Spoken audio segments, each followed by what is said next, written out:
Pela thumbnail deste vídeo, vocês já perceberam que eu não gosto de edições riscadas. Para que riscar as edições? Você está no canal Colecionismo Tex. Eu sou o Eros. Muito obrigado por estar assistindo a este vídeo.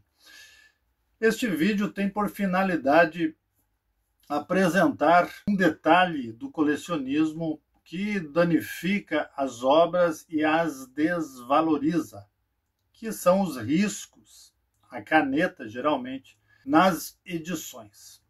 Antes de nós entrarmos no tema propriamente dito, eu gostaria de lembrar vocês do meu vídeo sobre as edições originais. Este vídeo ele deixa muito claro o que é uma edição original. Eu vou deixar ele na tela final deste vídeo, caso você queira assistir e conferir, se já não o fez. Mas vamos para o tópico central do vídeo, que é os riscos à caneta em gibis. Eu vou procurar identificar os tipos de risco, comentá-los, para depois tecer uma estratégia de entender o que fazer com edições riscadas. As edições mais antigas, elas geralmente apresentam esses riscos. Faz parte cultural do colecionador antigo.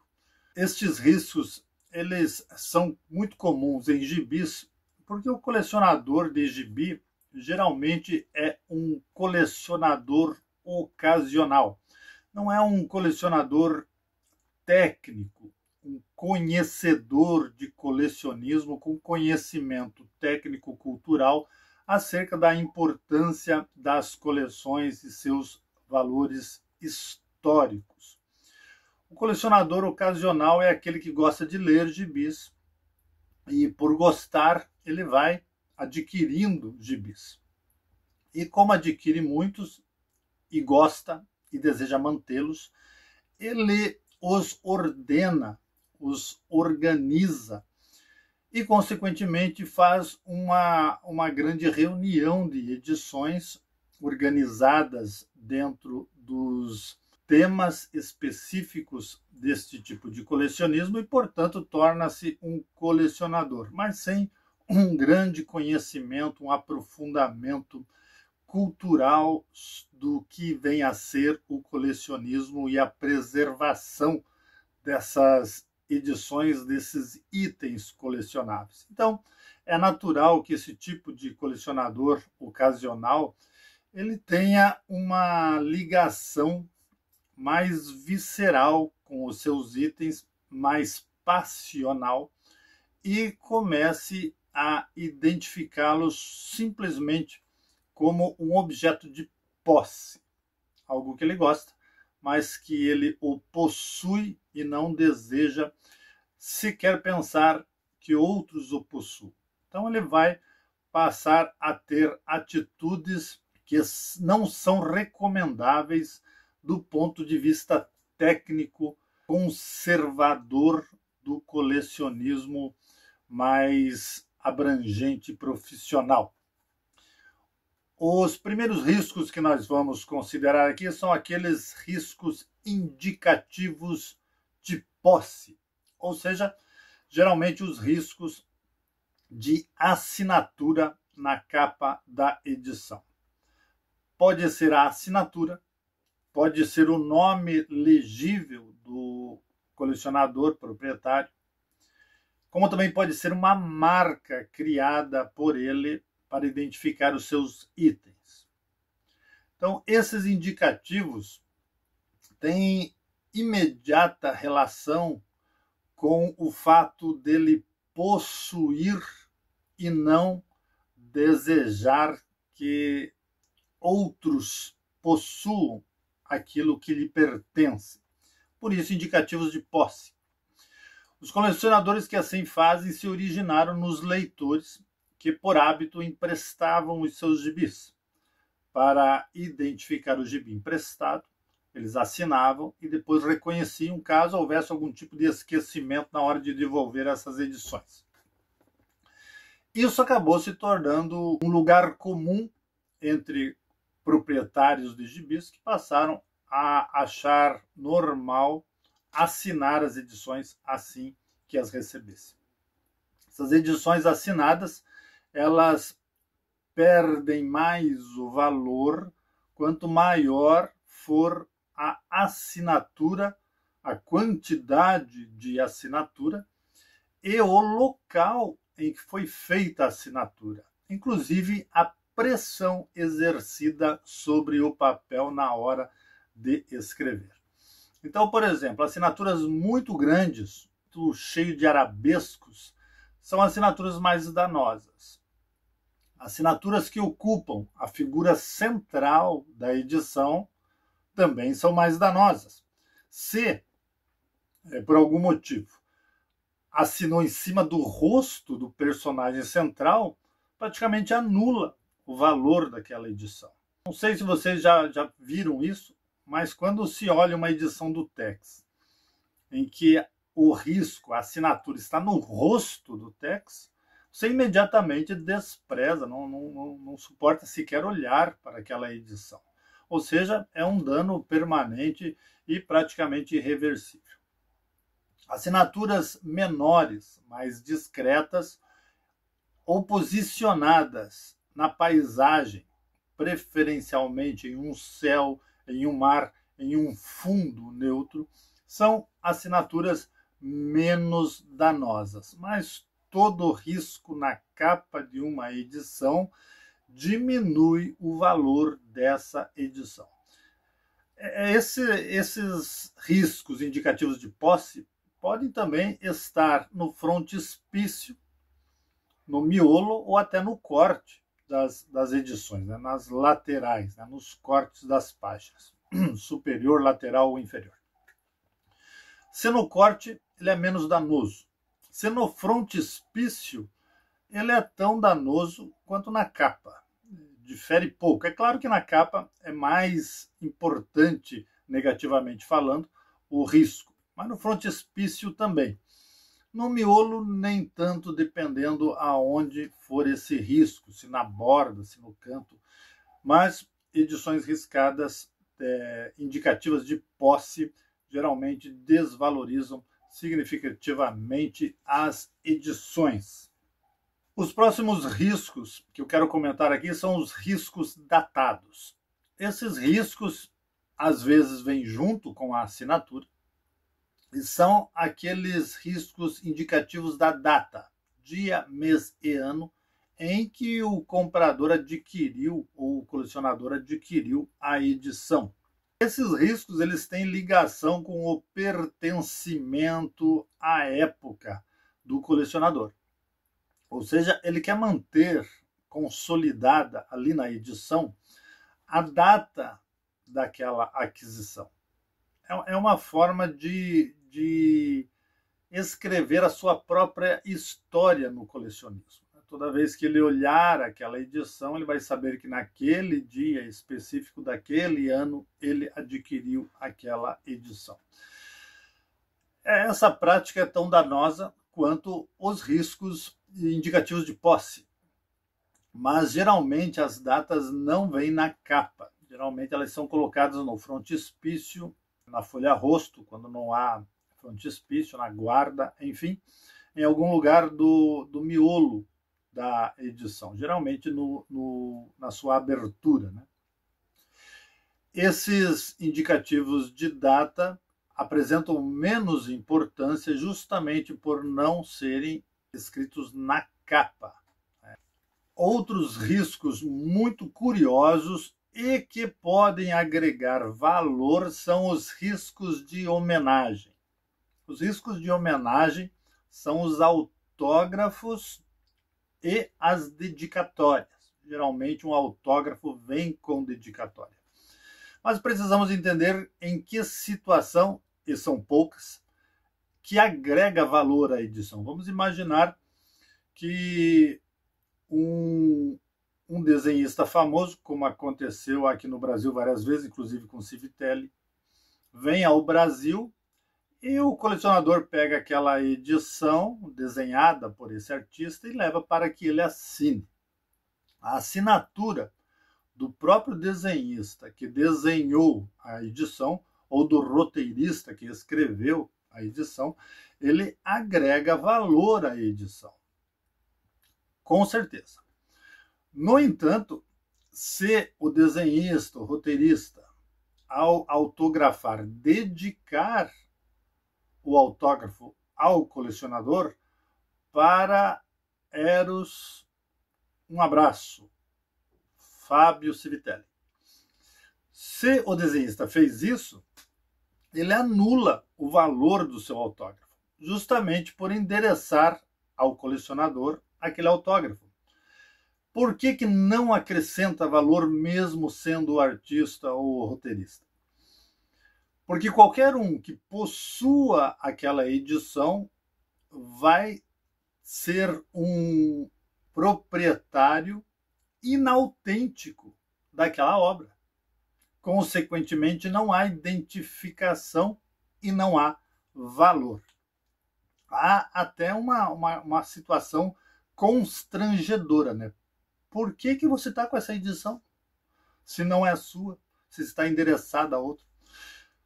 É claro que isso é comum, porque o tempo passa e as obras mudam de mãos, mas não vai ter valor ser agregado com o nome do colecionador. Não espere adicionar valor e nem aceite ser cobrado o valor de um autógrafo se nessa condição. Os famosos, os desenhistas e roteiristas, eles sabem disso. E intencionalmente e educadamente, eles agregam o nome do proprietário da revista quando dão autógrafo, para não haver especulação de mercado com a sua assinatura. É óbvio que ele vai fazer isso, é até ético que ele faça isso. Então, não é o caso de achar que todo o autógrafo do autor daquela edição agregue valor a ela, a não ser que esteja isolado.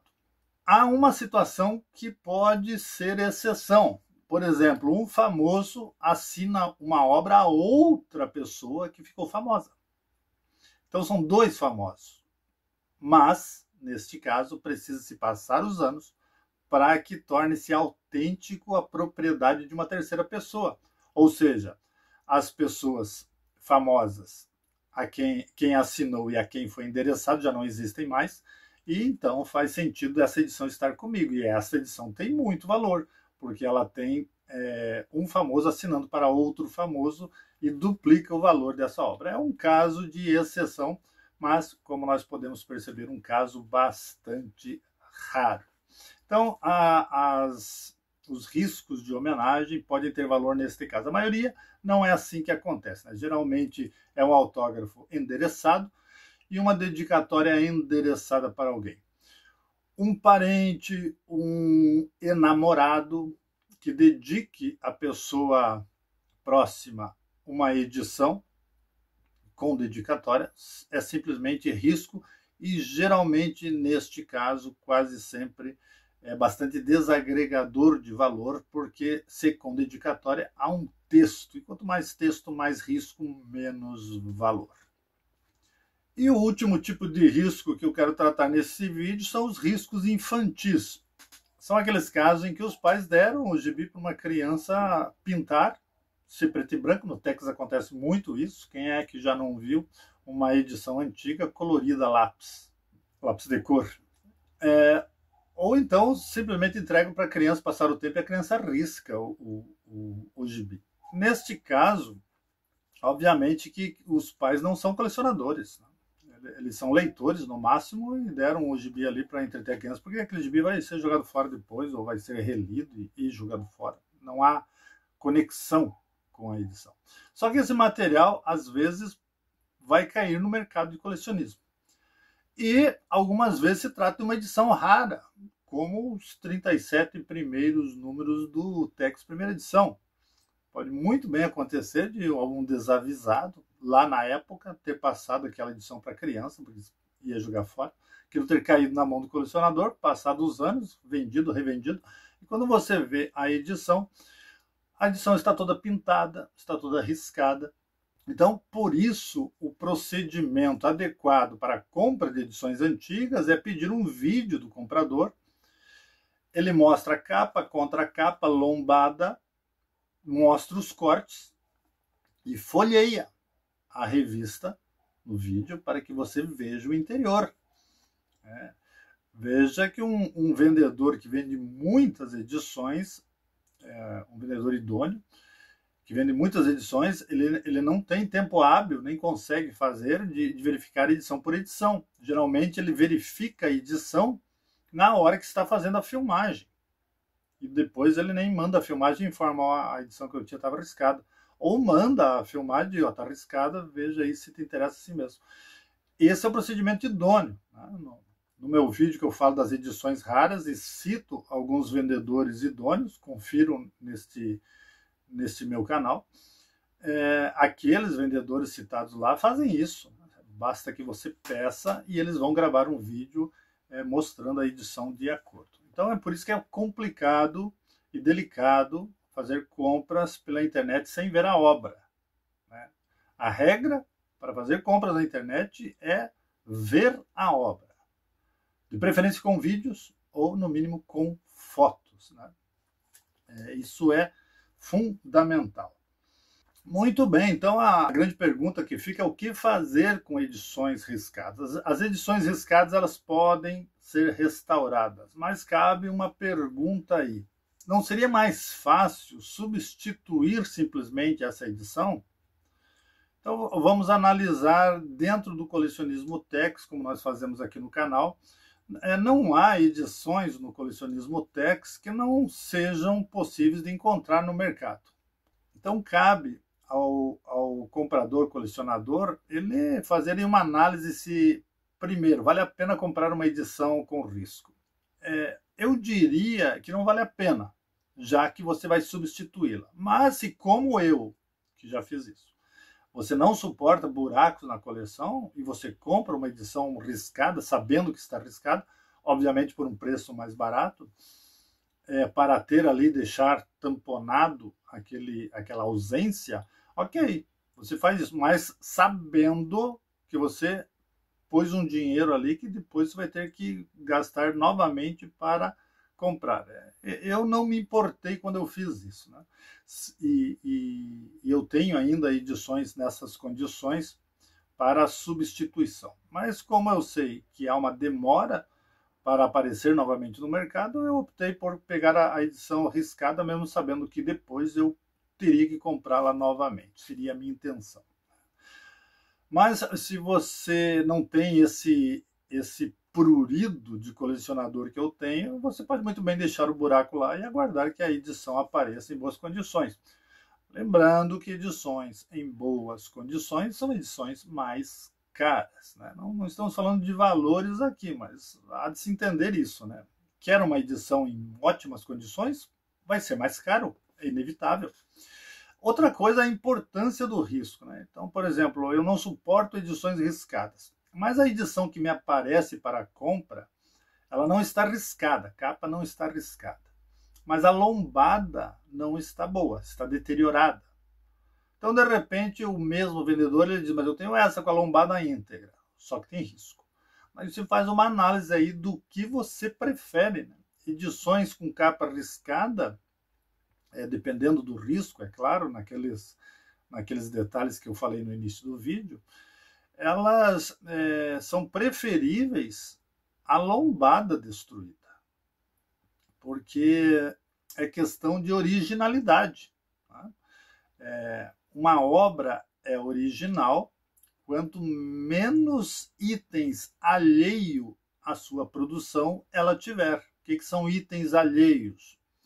Papéis inseridos como remendos, tintas cobrindo riscos, cola, colagens. Isso tudo são itens alheios à produção da gráfica. Uma obra original é a obra como veio da gráfica. Então, o que é mais danoso? Um risco na capa com a lombada destruída? Ou uma lombada íntegra, desde que seja íntegra da gráfica original, né? Não seja uma lombada refeita, uma lombada original. Com o risco na capa, o risco torna-se menos pior que a lombada destruída. Cabe a análise do colecionador, né? Estes detalhes que eu passei aqui são importantes para você avaliar se vale a pena restaurar a obra. Porque você tem que gastar com o envio, tem que gastar com a restauração. Geralmente, obras restauradas são boas para o proprietário que as restaurou, porque se ele quiser vender depois, esta sempre será uma obra restaurada e, portanto, com menos valor.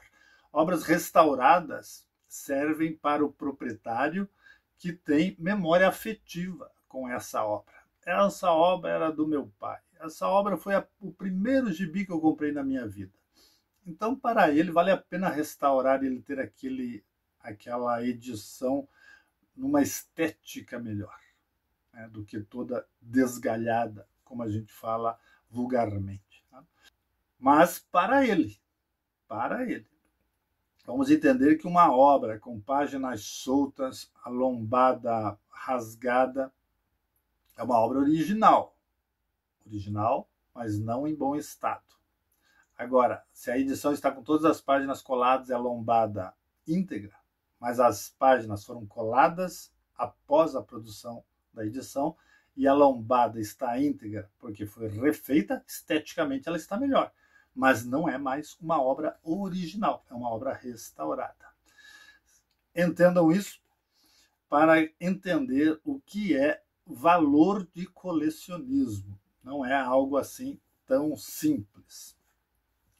Era este o conteúdo que eu queria passar neste vídeo, para que vocês, colecionadores de techs, tenham uma percepção adequada do que são itens colecionáveis, seu valor histórico, o seu patrimônio cultural nas coleções. Nós somos detentores dessas coleções e, portanto, responsáveis pela manutenção da história editorial daquela coleção. Eu vou deixar este texto em artigo, que irá para o site Tex Brasil e também para o grupo Tex Willer do Facebook, mas na segunda-feira. Vamos manter aí, para atender às exigências dos algoritmos do YouTube, apenas o conteúdo em vídeo até na segunda-feira à noite. Muito obrigado por ficarem até aqui. Por favor, inscrevam-se no canal, deixem seu like e comentem aqui embaixo que eu quero saber. Você gosta de assinar as suas edições? Você tem edições riscadas? Me conte, que eu quero saber. Forte abraço!